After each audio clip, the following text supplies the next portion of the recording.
Wasatch Report, shooting straight on everything from prepping to politics.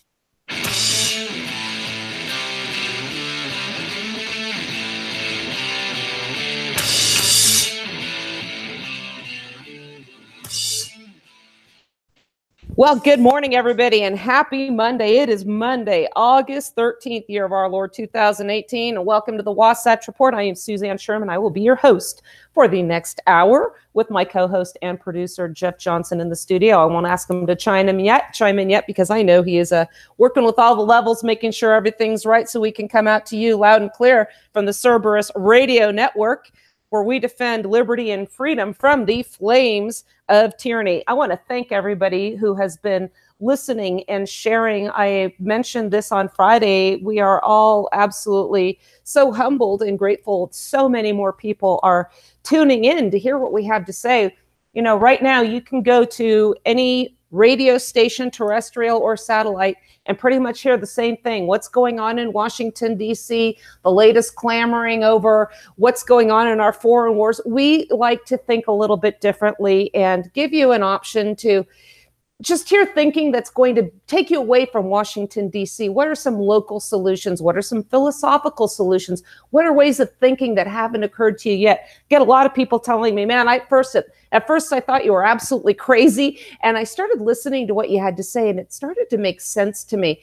If you have an open mind, you're going to come around and see that voting, hoping, coping, just hoping we're going to get the right Supreme Court justice or more Republicans in Congress is going to turn things around in this nation. Pardon my French. I do not like to use the N-word. Nationalism, when I speak in the form of government, is what is the heart and soul, what is causing all of our problems. Folks, think about local solutions. Think about the proper role in government. You can find us on Facebook. Facebook.com/Cerberus Radio Network. We also have a fan page called CRN. I got a message from Facebook the other day, by the way. I'm going to read that to you in a moment. But I will be having my live show or my radio show, The Wasatch Report. Suzanne Sherman's The Wasatch Report. That's my public page. That will be coming up when I am released from my Facebook sentence. I believe I have another week to go. No time off. No credit for good behavior, I guess, for this girl here. And once that happens, I'm going to have Jeff be my moderator or my admin for that page. So I will still be able to reach you through that venue if I get shut down again. We're going to be talking about censorship on the internet media and other forms of media as well. Is this okay for private businesses, or are they even private businesses at all? In fact, Paul Jensen and I engaged in that discussion last week. You can hear me usually on Tuesdays in the mornings on the Inside the News show with Paul Jensen on K-Talk Media. That's a station out here in Sandy, Utah. Really like joining them. We have a huge audience. And for those of you that listen there that have come over and followed us here, we really appreciate that as well. I'm getting questions also. Is there an app so we can listen to you? Yes, I can't post it on my page right now, but I know our network has been posting that, tagging me, and it is on my page. You can download an app called Cerberus Radio Network. It is in the Google Play Store, beg your pardon. It is for the Android device only. I'm sorry, we do not have the financial ability right now to do one for the Apple platform, but you can listen to us there. We're also on SoundCloud. You can download our shows there. We have other shows. Jeff Johnson, one of the founders of the network, has a show, The Paradigm Shift. I also have the Mark and Suzanne show. Speaking of Mark, he is doing some family things right now. He's had some health concerns, and he's had to do some follow-up appointments with his doctors. We talked about this on the show. We almost lost him a few weeks ago. He had a blockage in, I guess, what they call the widowmaker. Fortunately, he listened to his wife. They got to the hospital, and he is there, and he's with us. Hopefully he's listening, and he'll be able to join us soon again. And I want to also congratulate them. His daughter, Jennifer Moore, her and her husband just had their first baby, their first biological birth. These people are amazing. I think they have saved 4 children previously, and yesterday she gave birth to one of her own. So that's just a fantastic blessing for the Crestlands family. I saw some pictures, and if you don't know who his daughter is, Jennifer, she's just an absolutely wonderful young lady. We hosted some shows together before on our other network, and we used to joke about how we just would lock Mark out of the room. We didn't want him coming back and ruining all our fun. So big warm thank you, and congratulations to the Crestlands and the Moore family there. Also, let's see, we do have a YouTube channel. You can follow us there, Cerberus Radio Network. Want to encourage you to subscribe so you'll get notifications when we do go live. Don't know how long we'll be able to stay up on these platforms, Jeff. They seem to be shutting people down left and right. What's one to do? I don't know, and they really are. And at some point, they are going to shut us off. At this, we are just about to cross 200 episodes on YouTube. So if you want to find stuff to listen to, there's at least 200 hours worth of shows on YouTube to listen to. And like I said before on the other show, some of them are very humorous because, boy, we are not professionals, and some of them, you can really hear it. Well, the cool thing about these opportunities is it gets people that have something to say, even though we're not very polished. It gives us a means by which to say it. And I think it's becoming obvious that we are having an influence on people. And, some of the things that I would say and people would call me crazy, now they are repeating our arguments, and they are some of our biggest evangelicals. So it's really cool to see how we are having an effect. And sometimes, you and I speak privately and say it seems so frustrating, when we get shut down, or we can't follow through and reach these people. As this is really cool. This is why I love going live right now. Our good friend Andrew says they are not shutting down left and right.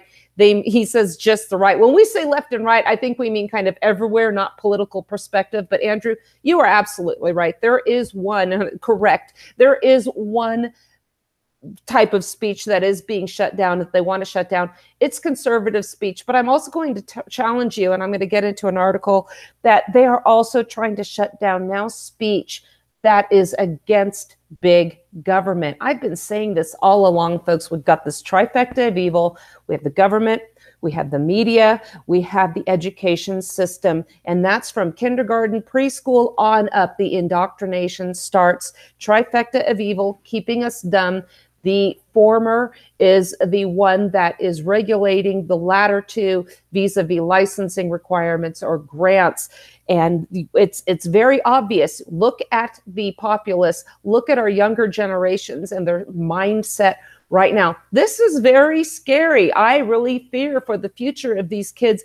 And these are the very kids. I was approached in Salt Lake City a few months ago about by this young lady who said, I want to get an initiative on the ballot. Would you like to sign this petition to expand medical care for children? Medical care for children. This is typical progressive garbage where they will cloak a spoonful of crap with a bunch of whipped cream to make you want to chug down that crap and say, well, this is medical care for children. Nobody's saying if you refuse to sign this, I want to deny these poor children medical care. I said, well, you don't understand. I said, is this ethical? Well, yeah, we want to get kids medical care. I said, okay, if I go up to your door with a gun and say, I want you to pay my electric bills, surely you want my children to have heat, don't you? Is that the proper role of government? To take money at gunpoint and donate it to others so they can secure votes? I said, what you don't understand, your generation, is you are standing on the ground and you are watering a tree. This tree has a low branch with a rope hanging off of it. At the end of that rope is a noose. In that noose is your scrawny little neck. And as you water this tree, it is going to grow up and strangle you. And you are so proud of yourself for watering and nurturing and fertilizing this tree. I won't be around for the consequences to rain down upon you, but you will be. And you are going to recognize what you have done. And remember, someday when you're trying to get this medical care for your own kids and there's too much of a backlog, you're going to remember this crazy woman in Salt Lake City and say, man, she was right. Jeff, you and I were talking about this last night. You know, sometimes we think, is there even time to effectuate a change before we have a collapse? I hate to say it, but I have to say, I don't think there is. But maybe someday somebody will go and mess around on, you know, with their electronics and stumble across this squeaky little voice coming out from somewhere in the internet or what remains of the internet and think, wow, people were warning us about this. Just like we are reading the words, thanks to people, you know, writing these words down, putting them in books. We don't have to look at the parchment that they were written on. Jeff, you talk about Patrick Henry. I talk about John Taylor of Caroline. We talk about what these people prognosticated would happen if we came up with this central government and the states unwittingly surrendered their sovereignty under this holy document, which is not, by the way, a sequel to the Bible, the Constitution. We've seen it. They were worried about it. John Taylor of Caroline said, beware of the unholy alliance between government and finance. Holy cow. I mean, look what we have right now. Jeff, these people couldn't have been more right. It doesn't seem like it's a mystery why these people are being shut down, why we're not hearing their messages, why the ones that are still relevant and talked about today are written off as merely slave owners. If you'll recall, the first article I ever had published was, will the founders be recognized or remembered merely as slave owners? And this was in response to the travels I took to Monticello, Montpelier, Colonial Williamsburg, the Peyton House, and Kevin Gutzman, who's been on this show with us several times. In fact, their show, Case in Point, I'm going to have another one coming out, by the way, was telling me about a conference he went to over the weekend, and it was about the workings of a teacher I actually had as an undergrad at UCLA. Her name was Appleby.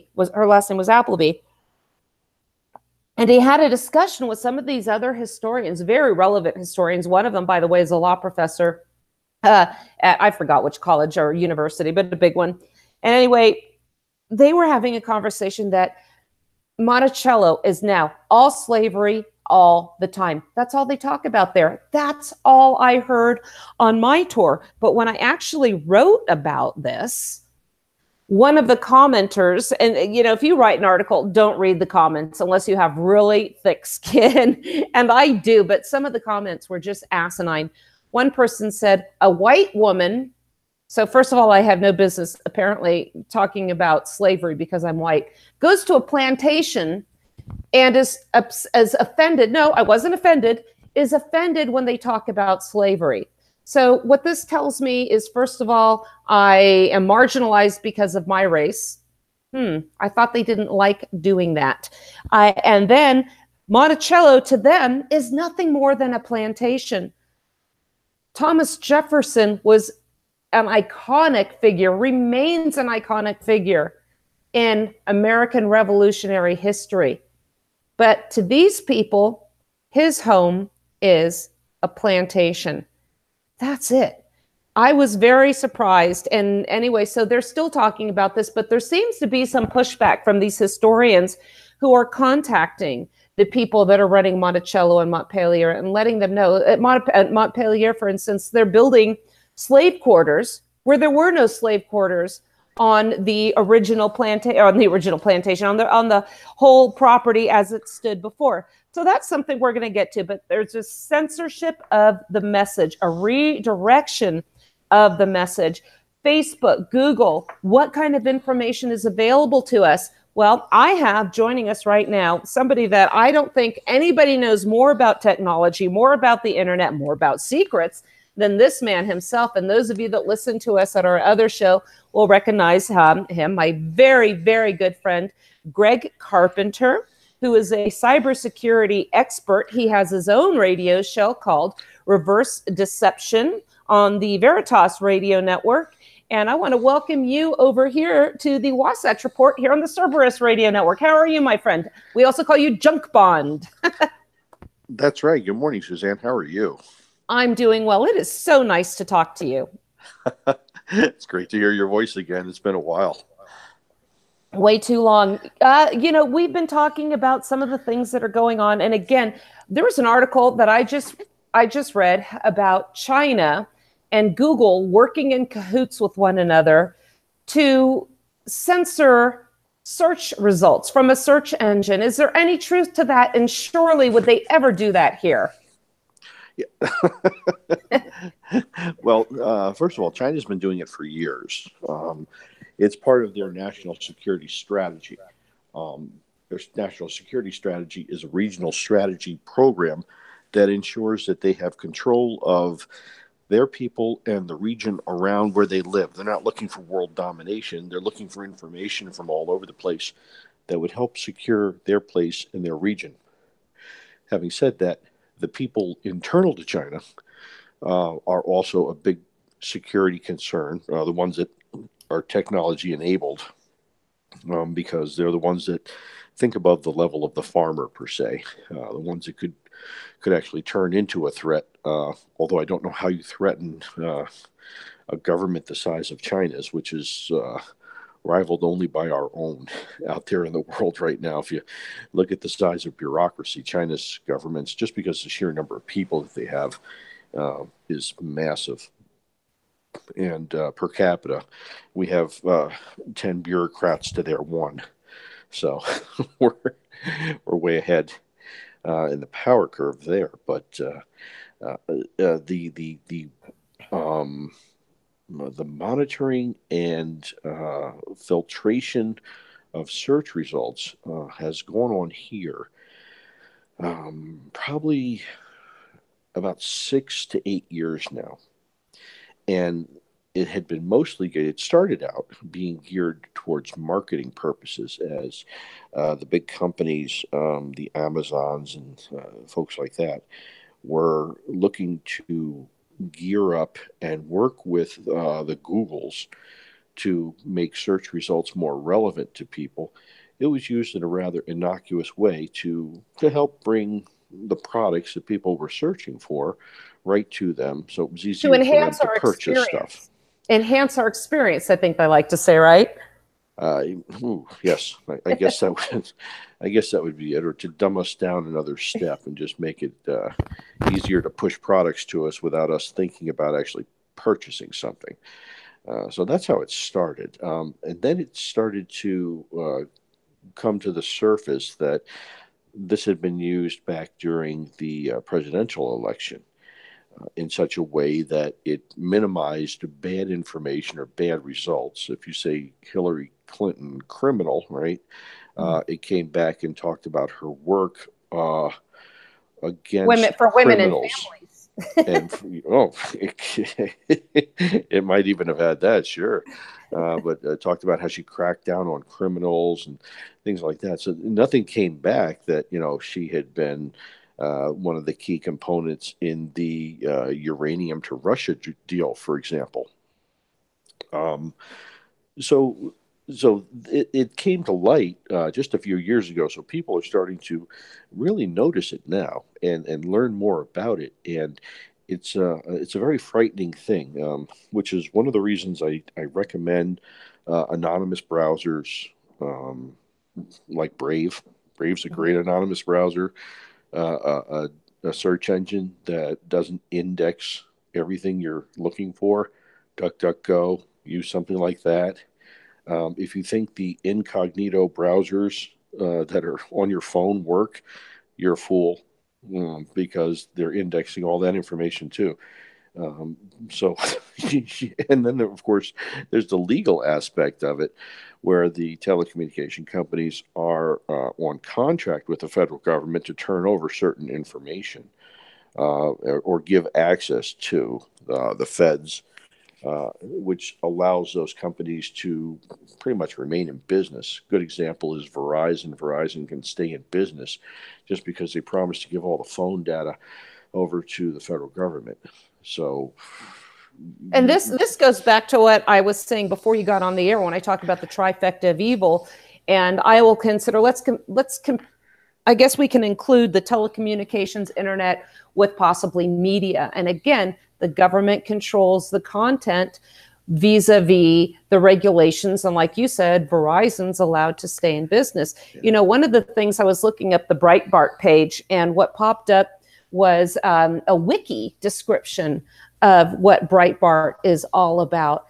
And this is, I like to refer to these instances when this pops up, because it shows if somebody is out there genuinely seeking information that might be new to other points of view, and might say, well, let's see what Breitbart's all about. What pops up is a description here with the other links, but Breitbart News highlighted a wiki description. Breitbart News is a far-right syndicated American news, opinion, and commentary website founded in mid-2007 by conservative commentator Andrew Breitbart, who conceived it as the Huffington Post of the right. And here we go. Its journalists are widely considered to be ideologically driven, and some of its content can be called misogynistic, xenophobic, and racist by liberals and many traditional conservatives alike. The site has published a number of falsehoods, conspiracy theories, and intentionally misleading stories. You know, I should go up and look up CNN and see what they have to say about CNN. But what do you think of this description? Mainstream and balanced is what you're going to get for CNN, I think. Yeah. You have to understand, the important thing here is understanding the evaluators of the information also. So, the comments on the Breitbart information come from people of what background, right? That's the first thing you have to think about. Who's making the evaluation, or what type of a system, and how is it programmed to identify bias? And that's where you'd have to find out and say, okay, well, this says that this is far right, but is it really far right? Well, that's when you have to look at the scale, and you have to look at the evaluation process that was in place in order to identify that. Excuse me. It's a little early out here on the left coast. So. Oh, are you in Arizona right now? I am still in Arizona. Yes, indeed. Okay.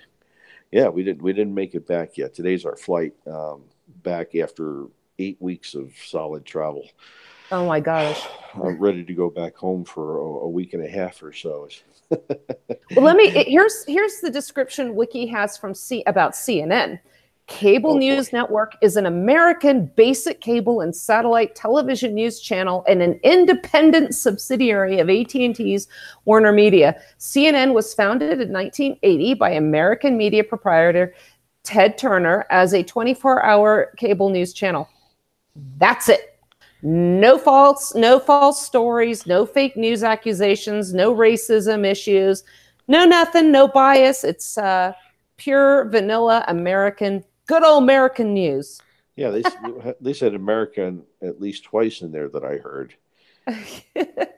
So, and there you go. So there's your standardized propaganda by whoever puts it together. I remember there was a time back that I had taken and tried to update the Paul Revere wiki page with the actual facts of what happened, based on information that I had gotten from source documents from the Sons of the American Revolution. And it seemed like it was pretty solid evidence. And the information was pulled out time after time after time by some, quote, moderator who was there to ensure the correct and accurate data was being posted to the wiki page. Because it was a historical page, it required a higher level of validation. And apparently documents that are stored in the National Archive were just not enough for him, even though they were provided to him. It just wasn't enough for him to update that page. Another good example is the Titanic page, the RMS Titanic. Information had surfaced in 2017, and I watched this process as they tried to update the page. I don't even know if it's updated yet, but there had been a fire that was burning. It was observed on numerous pictures that were found in the same location.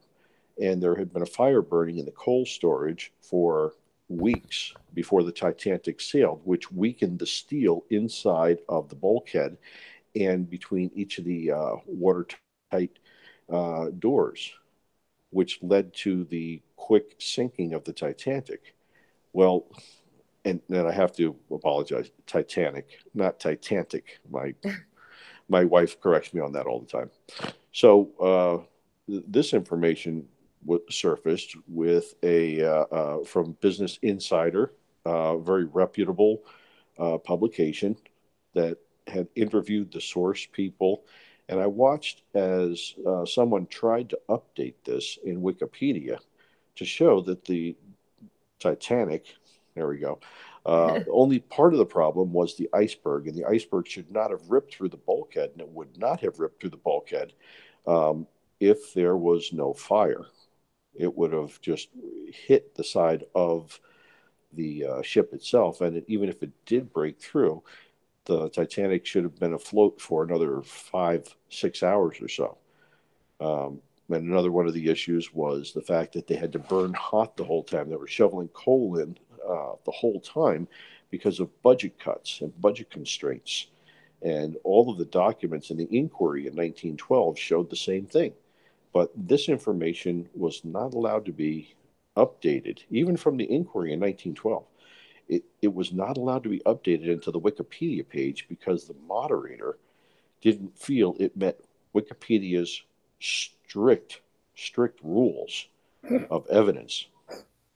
Now, how does that happen unless you have somebody who's like, and it's been uncovered that several of the Wikipedia moderators themselves are actually botnets. So they're actually computer programs that are running that are validating and rejecting information. So who programmed those things? Well, and this is the problem with Wiki. I mean, we, as Jeff knows, we get into a lot of philosophical debates.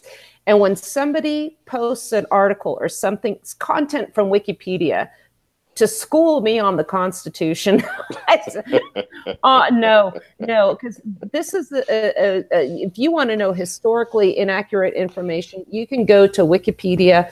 You know, right now we're being inundated. I'll get into all this later, but you know, false history right now that favors big government and favors individuals that destroyed our constitutional republic. I'm referring to Dinesh D'Souza's disaster of a movie that's being hailed by the faux conservatives and neocons, comparing Trump to Lincoln, and what Lincoln could, or what Trump could do to save this nation a second time. It's absolute garbage. But I want to focus right now, because you're the tech guy, and I don't know when I could get you back again, is the censorship that we're seeing. And at first, my response to this was, you know what?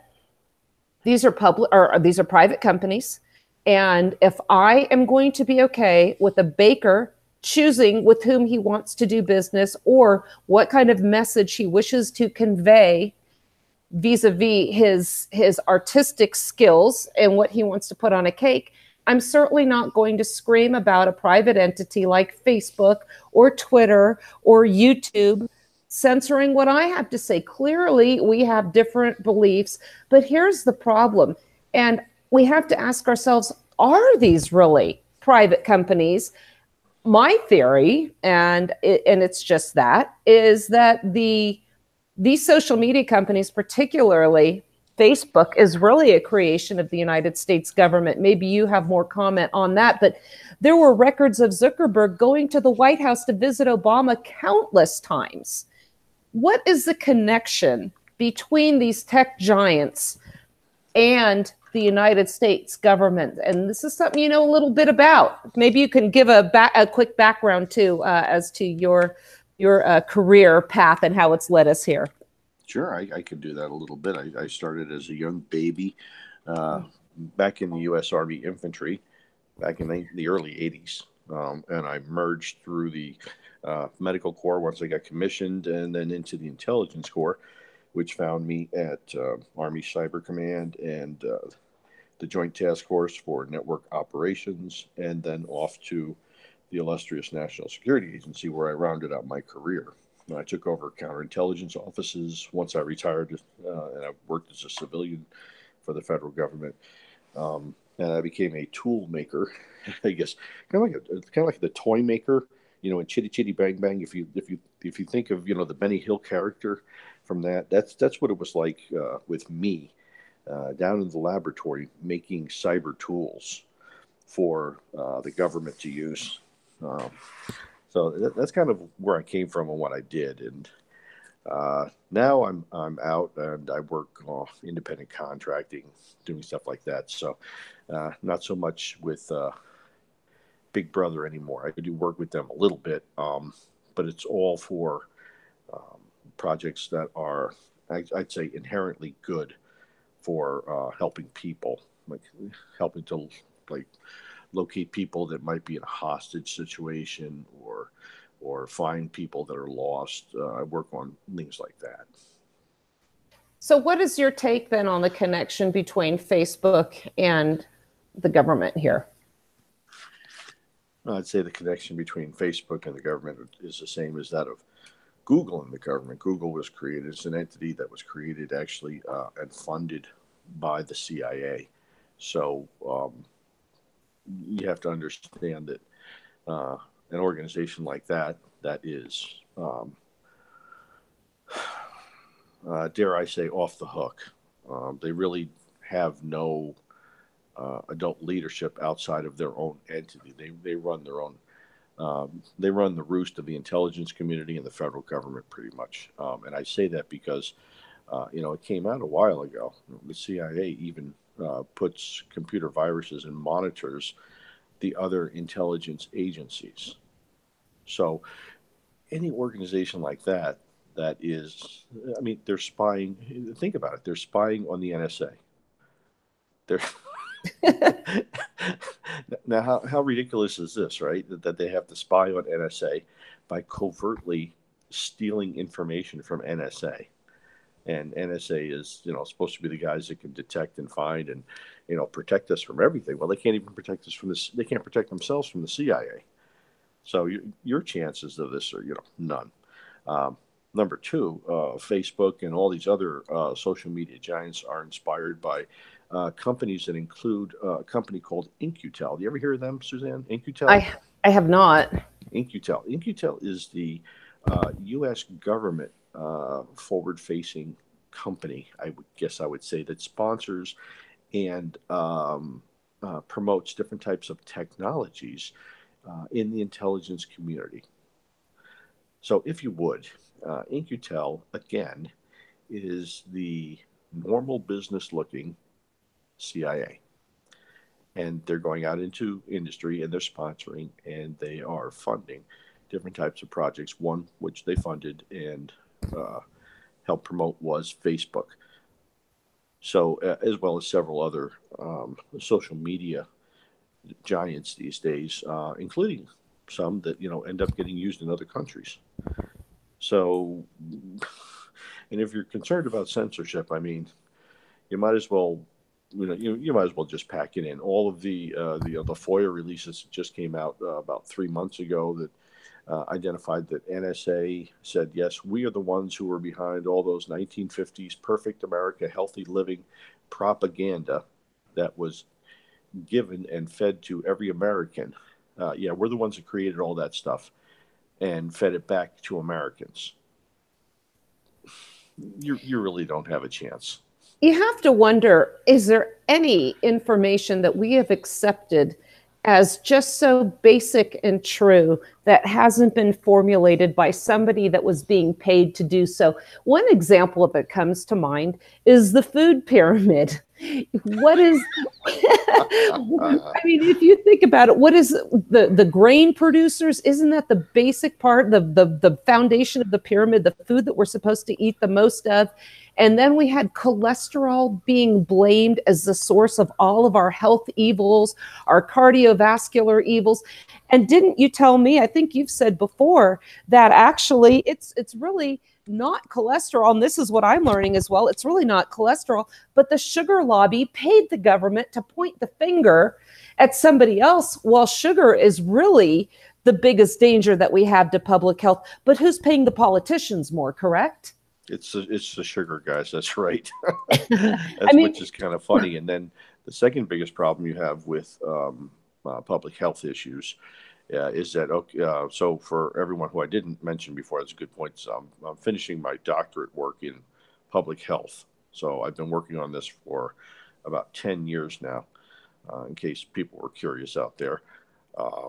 So the other big issue that you have are the toxins that are built into the foods that you're eating today. Anytime you have something that has, quote, preservatives into it, preservatives don't break down. That's why they're preservatives. And they end up in your body. And when they end up in your body, they end up in the cytoplasm in the cells, or that, that liquid that's in the cell that keeps everything moving around and functioning in your cells.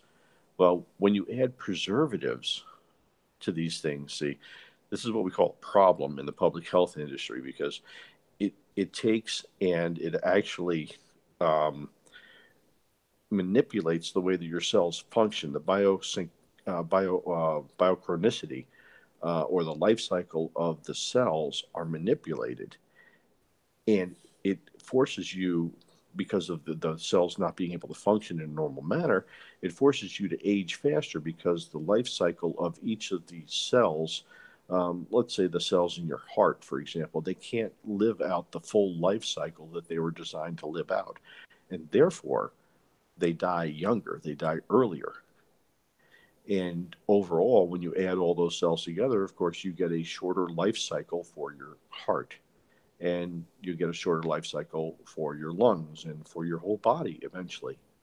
But we're creating more drugs now to make people live longer. So you get the illusion that you have better quality of life over years, which is measured as quality life years.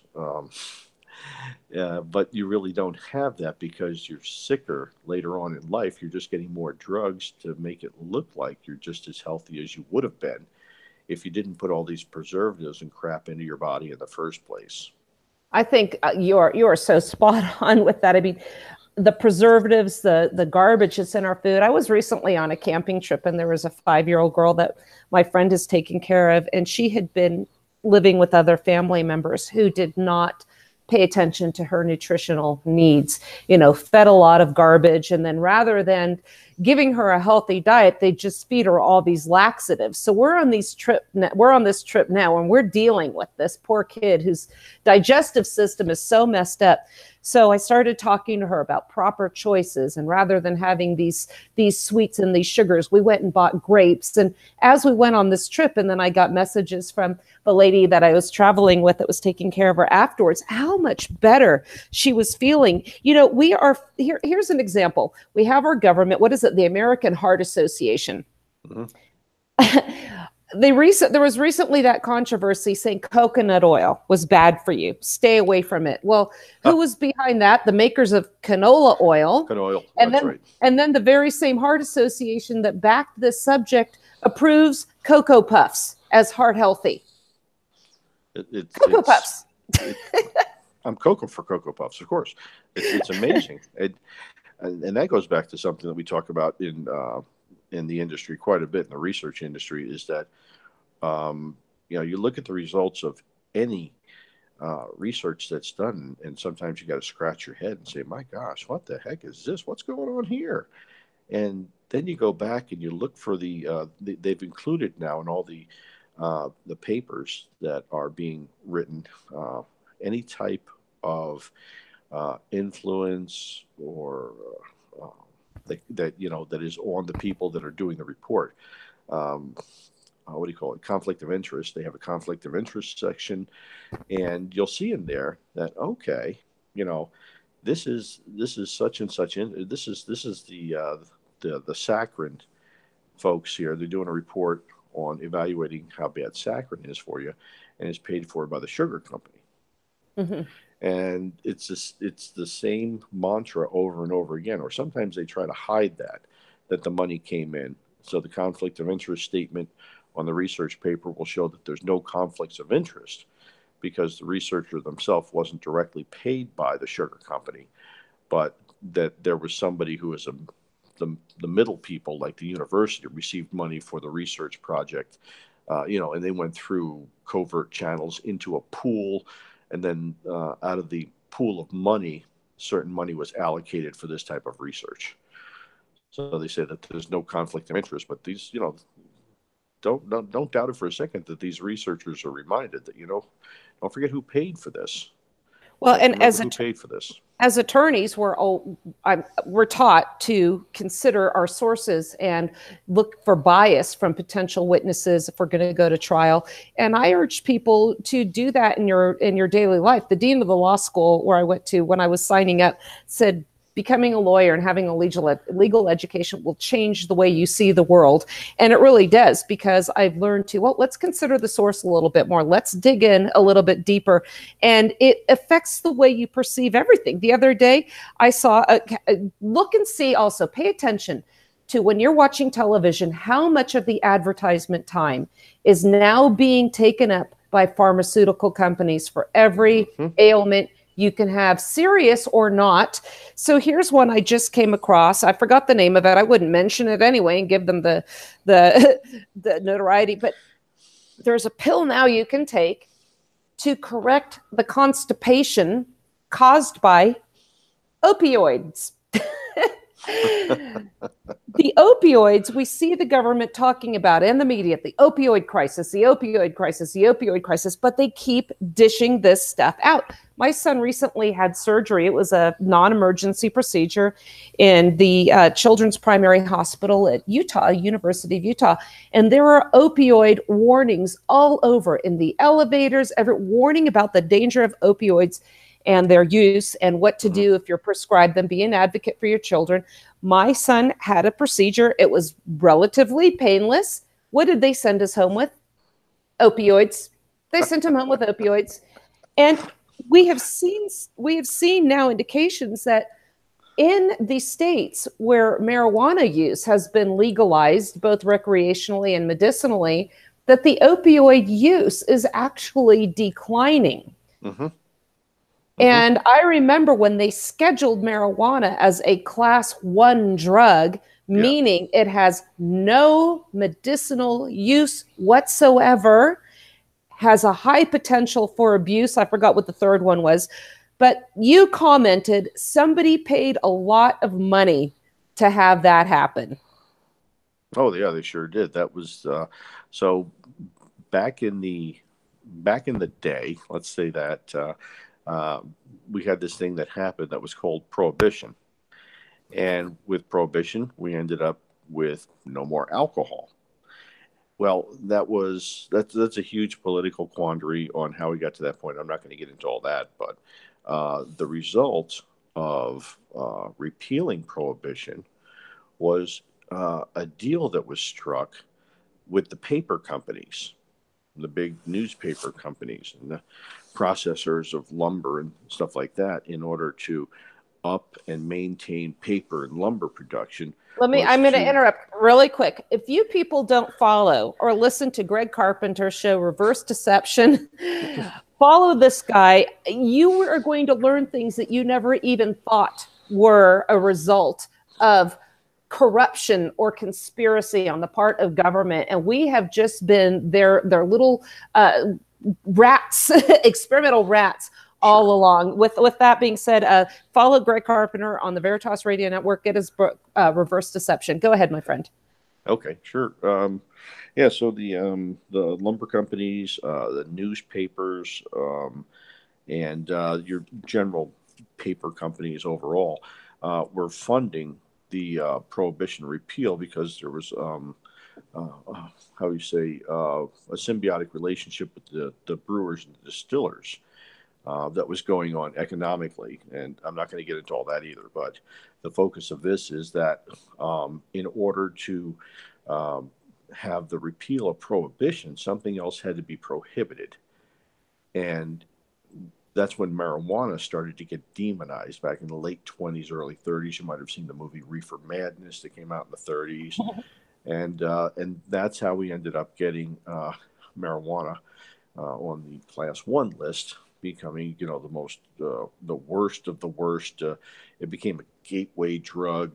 You know, when I was in Paris a few weeks ago, I realized that I happened to put on a few pounds. I stopped in a Five Guys. I was able to have a Cuban cigar in the dining room of the Five Guys. And I thought the irony of that I could have a Cuban cigar, number one. Number two, I could smoke it inside of an American establishment in the middle of Paris, the socialist haven of, all hatred, death, and all things socialism, I guess. And I can't even stand outside of Five Guys here and have a cigar, let alone a Cuban cigar. But I noticed that I put on a few pounds. And I thought, you know what? My gateway drug is the fork.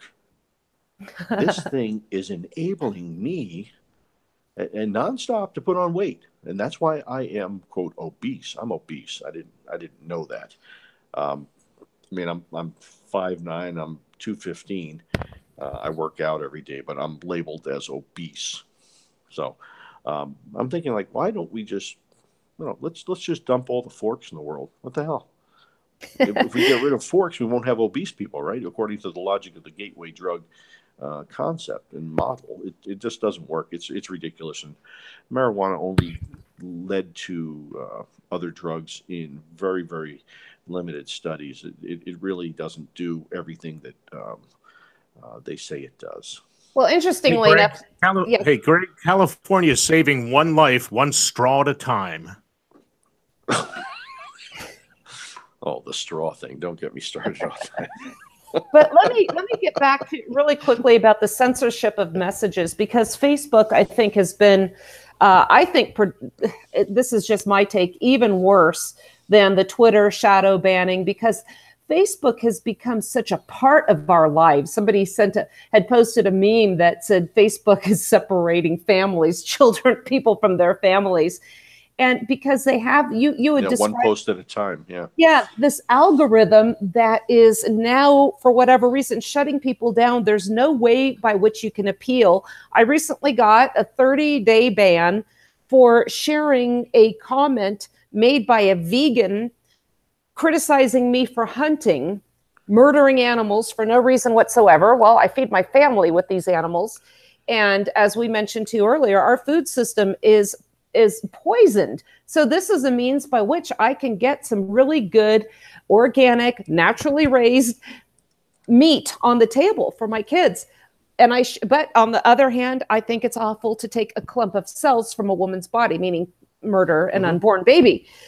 I shared that commentary with mine, saying this is the kind of logic that we are up against. I got a 30-day ban. The gal that originally posted this got no ban whatsoever. And then when it says, if you feel we made a mistake, please contact us. So I explained what happened, and they said, and then I just got a response that popped up that said, we are unable to process this request. And then I got this message from them yesterday on my news feed.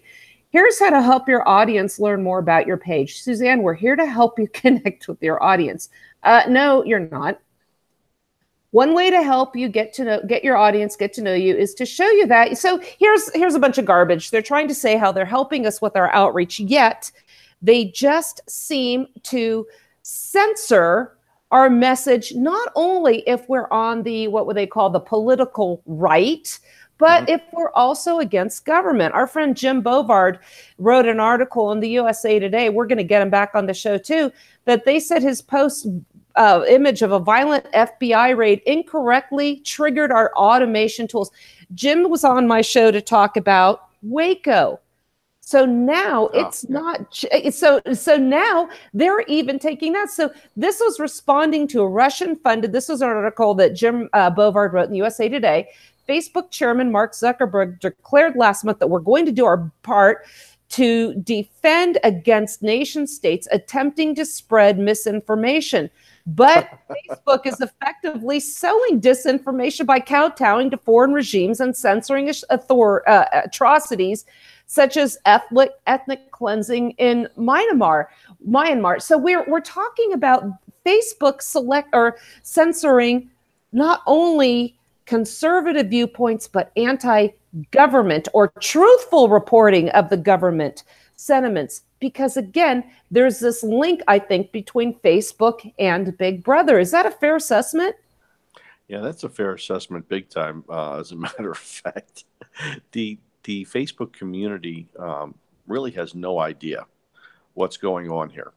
They really don't. They think that they're out there enjoying life and putting up comments about this and that, and a lot of social justice warriors out there making themselves known to the world and making their way in the world.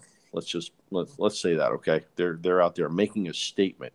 Well, the statement is only what's allowed through the process of what the government has already deemed acceptable. And I say that in a very stern and strict way because the whole circus of Facebook and Mark Zuckerberg ending up in front of Congress, okay, that was because somebody got caught. That's what happens. Anytime somebody gets caught doing what Congress is telling them to do or the executive branch is demanding they do, they have to go sit in front of Congress and play the game. That's what happened with Zuckerberg. What was your take on how he, I'm going to say, performed in front of Congress? Trained monkey. Do you think he was capable of coming up with Facebook on his own? I'll take the stretch and say I don't think so. That was my take too.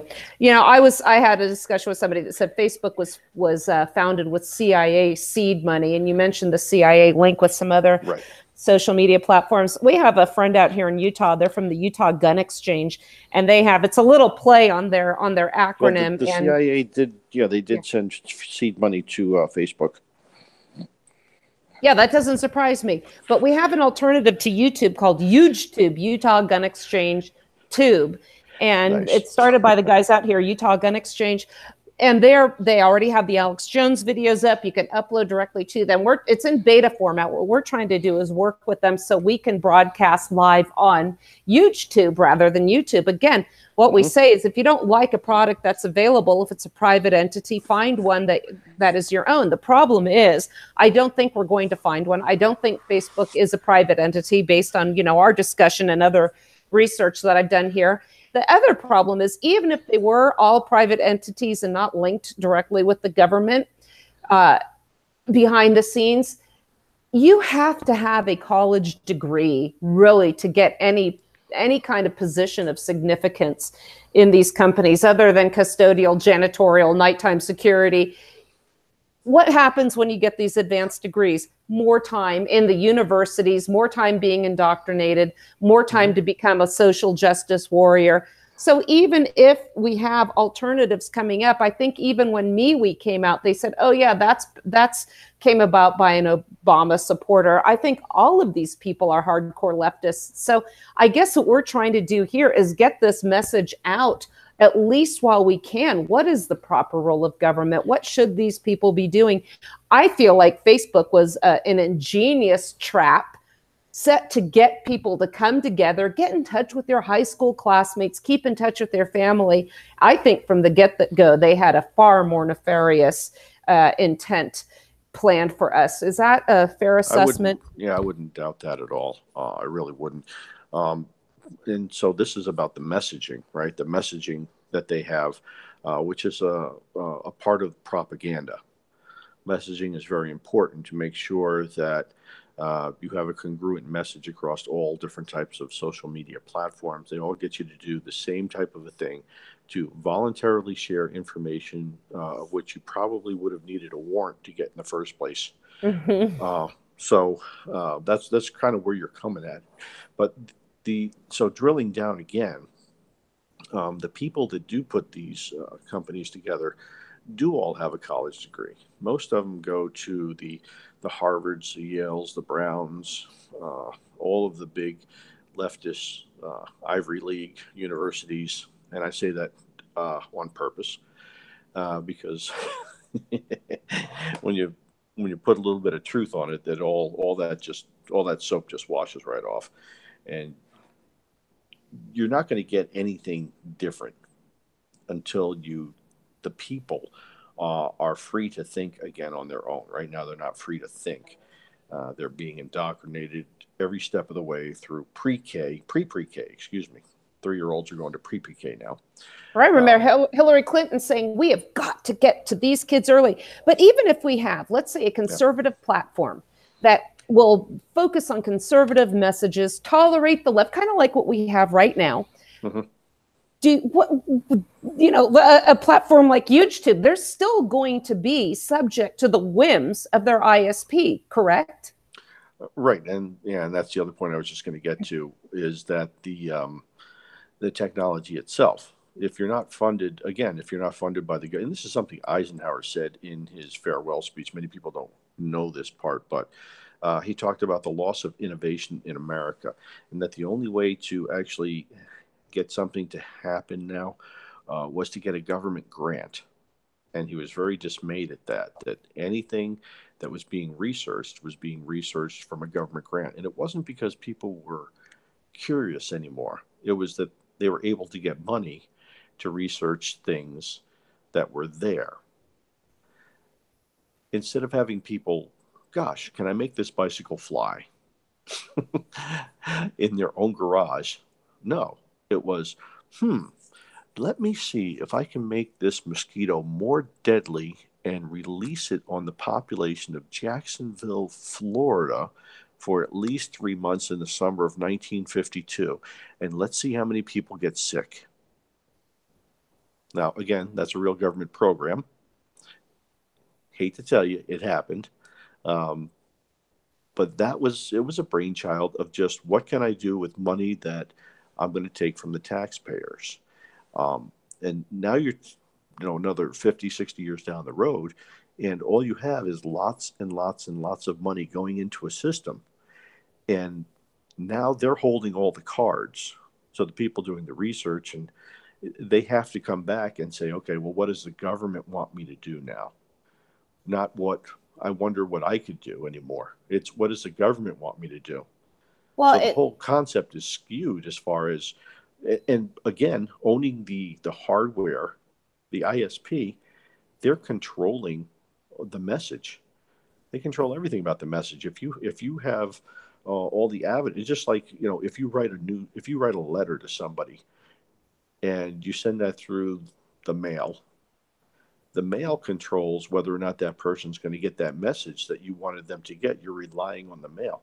Here you're relying on the ISP. You're relying on the servers that Facebook has. You're relying on their intellectual neutrality in order to, and their honesty in order to continue to push forward what you've said to the people you want to get to. Interestingly, the biggest proponents of net neutrality are the ones that are clamoring to shut down the likes of Alex Jones. Mm-hmm. And if you think that's okay, I know conservatives that are saying good riddance, Alex Jones. Guess what? Idiots. These are the same people that also cheered on taking down the Confederate flag. Guess what? Now they're taking down monuments of Thomas Jefferson at freaking UVA. So if you think that this message being censored is okay because you disagree with it, you just wait. Do you think that net neutrality and its either rise or demise has had a significant impact on us, or was this all just a bunch of hot air? We've got about 2 minutes left. I think net neutrality is just a bunch of hot air. There is a design there to help ease the collection of data and manage and control messaging that comes out of there. But that's definitely not 100%. That's just it's another step in the process. So if they get net neutrality, it'll just make it easier to control the messages and limit the voices of who they want to allow to speak and who they don't want to allow to speak. I'm thinking about moving back to Paris, to be honest. I had more freedom in socialist Paris than I do here. Isn't it interesting that, again, net neutrality is supposed to be promoting freedom of communications and neutral messages without bias, just like healthcare was supposed to be affordable from the Affordable Care Act. Both of them, again, lean towards big government. Big government is not going to go away on its own. People, you got to educate yourself. Learn about our proper foundational principles. Go to Liberty Classroom. When you go to the checkout counter and hit CRN as your code, you will get a $40 discount. Basic membership will go from $89 to $49. Greg, I want you to wrap up the show by telling us how people can follow you. I'm going to thank everybody right now for tuning into the Wasatch Report. Suzanne Sherman, Jeff Johnson, Gregory Carpenter here, defending liberty and freedom from the flames of tyranny. Greg, wrap it up. Okay, if you can follow me, if you'd like to, at Twitter at GSCARP12, GSCARP12. I am on the Facebook because it's a message. I love to intermingle and make everybody uncomfortable. I have a reverse deception page, and I have a Gregory Carpenter Enterprises page. So you can come in, follow, and join in the discussion there too, if you like. And if you like, you can tune into Veritas Radio Network, and you can listen to Reverse Deception. It's on every day from 1 to 3 Central, Monday through Friday. Thank you for joining us, and we look forward to having you back again. Thank you, everybody. God bless.